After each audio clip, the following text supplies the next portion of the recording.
华视在地新闻继续要来讲台积电明年可能会挑起到先进制定的绩效，而且这届一个挑起都会连续4年。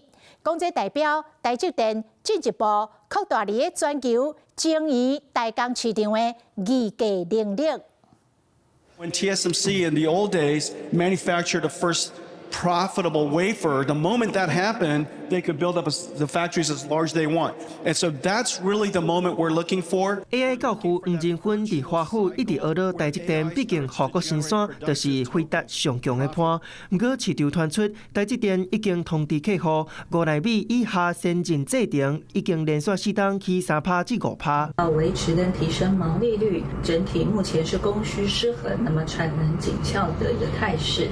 那么更何况是为了要巩固价格制定者的一个地位，也引导客户来签订长期的一个合约。台积电采取长期调价策略，毕竟晶圆代工技术甲良率世界上用，客户根本无其他的选择。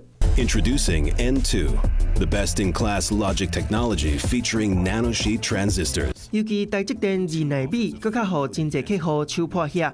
除了头个落定大的苹果，两间公司高通甲联发科，即马嘛要赶速度，采用强化制程，互台积电 A16上紧明年3月就会当试量产。高通跟联发科在高阶的一个手机晶片的竞争更趋于白热化，能够提早的导入在先进制程，优化他们的一个整体功耗。苹果可能会产生对于在台积电的产能的争夺上，未来呢将会面临更为加剧的一个情况。无论台积电起价计划，还是科技公司手定大的大战，到尾拢是互护国神山甲客户的关系愈来愈密。